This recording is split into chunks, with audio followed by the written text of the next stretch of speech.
On va s'intéresser aux sorties ciné de la semaine avec vous, Bruno. Vous venez d'arriver en plateau. Bruno. Bonjour Bruno. Vous aviez manqué à Lily qui appelait tout le monde Bruno. Ah mais oui. Ouais, Ah oui, c'est comme Bruno ça. depuis le début de l'émission. C'est un syndrome. C'est le vrai Bruno, Lily. Quand on forme une équipe, c'est comme ça. Voilà. Alors, cette semaine, on parle de quel film? Alors on va commencer par un très bon film qui a été présenté en avant-première au dernier festival de Deauville, Galveston, 5e long métrage de Mélanie Laurent. Premier film qu'elle réalise aux États-Unis avec des acteurs américains et pas des tocards, puisque Ben Foster dirigé des Américains. et elle, Fanning, sont ici simplement incroyables de force et de justesse. L'histoire se déroule en 1988. On y suit la fuite de Roy, petit gangster de la Nouvelle-Orléans, en compagnie de Rocky, une jeune prostituée, et leurs vies sont guillerettes. Roy, persuadé d'être malade, qui va avoir une maladie incurable et qui n'en a plus pour longtemps, est poursuivi par son boss qui veut sa peau.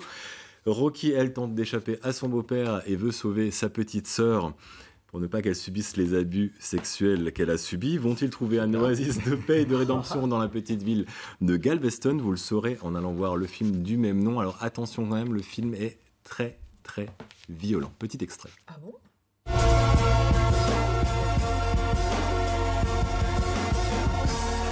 Start pouring the second I'm gone.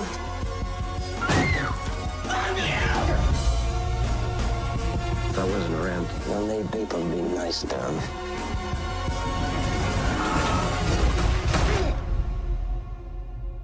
Don't leave us. Never. Film très très impressionnant, très belle mise en scène. Elle nous épargne tous les clichés et le film est tiré d'un roman de Nick Pizzoletto qui avait écrit la première saison et la deuxième de True Detective.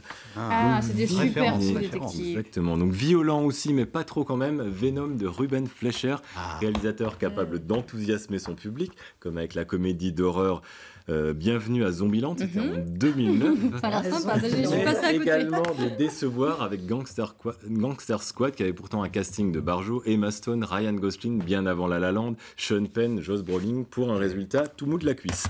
Donc Venom, il tente une incursion dans un sous-genre peu exploité en ce moment, le film de super-héros. Et ça fait bien 15 jours qu'on n'en a pas eu. Donc, le rythme ralentit, les gars, à Hollywood, donc mettez-vous au turbin. Donc l'histoire, c'est possédé par un symbiote qui agit de manière autonome. Le journaliste Eddie Brock devient le protecteur létal Venom, létal parce qu'il bouffe quand même pas mal de gens. Donc petit cours de biologie, qu'est-ce qu'un symbiote, Lily? Oui, j'allais vous poser la question. Selon mes recherches, les symbiotes sont une espèce extraterrestre fictive de l'univers Marvel, donc les super-héros, parfois appelés costumes vivants. Ces créatures parasites trouvent d'autres créatures vivantes, fusionnent avec elles et les enveloppent sous une sorte de costume. On en apprend des choses dans cette chronique. Donc Venom, est-ce un film d'anti-héros gentil, une comédie involontaire, un film ridicule? C'est à vous de voir. Petit extrait. Il est dans mon corps. Qui? Eddie, ce pouvoir n'est pas totalement négatif. Ça va Eddie? Oh, j'ai un parasite. C'est pas un ver solitaire, hein, Bof. c'est un gros parasite. Hein. Bof, hein. J'adore. Film totalement ridicule. Deux excellents films. Voyez Commandance, la suite de la superbe comédie Embrassez qui vous voudrez de Michel Blanc. Donc 16 ans après le premier opus, Michel Blanc réunit une grande partie du casting original pour de nouvelles histoires tout aussi rocambolesques, avec un scénario coécrit par l'auteur du livre Joseph Connolly. Voyez Commandance s'inscrit dans la grande mode des films chorales, donc avec des personnages hétéroclites, ici des parents paumés, des enfants rebelles, des amants contrariés, qui se démènent comme ils peuvent pour sortir de situations assez hallucinantes. Le talent de Michel Blanc pour les dialogues hilarants est toujours intact. Voyez Commandance, c'est un régal de ce côté-là, un sens de l'écriture qu'on aimerait retrouver dans beaucoup de comédies françaises. Petit extrait.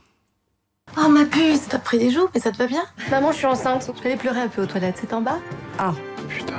Ah merde. Ça, c'est un bon résumé de la situation. Ça va toi? Je vais être peur. On sera jamais une famille normale. Bon bah alors là c'est carton plein. Si je comprends bien, ta maîtresse t'a viré? C'est moi qui ai quitté. Je voulais le faire depuis longtemps mais elle menaçait de tout raconter. Elle me tenait par les couilles. Pourtant, il n'y a pas beaucoup de prises. Bon là ça s'est un peu emballé hein, mais moi je vais rebondir. Bah, fais gaffe de pas te cogner. Donc voilà, donc si vous avez un film à aller voir ce week-end, je pense que c'est celui-ci. Gros casting. Et puis lundi prochain à 20h30, venez rencontrer le réalisateur Guillaume Sénès pour son film Nos batailles. C'est au cinéma Luxe de Caen. L'histoire est celle d'Olivier, bouleversant Romain Duris qui se démène pour combattre les injustices, mais pas avec une cape et un slip au-dessus de son collant. Lui est défenseur des droits des salariés. Malheureusement, il ne prend pas beaucoup de temps pour sa famille. Sa femme le quitte, donc il va devoir concilier éducation des enfants, vie de famille et activité professionnelle. La recherche d'un nouvel équilibre pas toujours facile, sans jamais tomber dans des excès de mièvrerie ou de manichéisme. Nos batailles nous fait partager au plus près les doutes ou la colère de ses protagonistes, mais également leur rire. Le film n'est pas triste, parce que ça peut paraître un petit peu dramatique. C'est un film plein de justesse à voir absolument. Nos batailles. Bon, ça fait plein de bons films. On va le voir au Luxe Oui. alors. Voilà. Cinéma Luxe. bien. Le film est sorti la semaine dernière déjà. Super.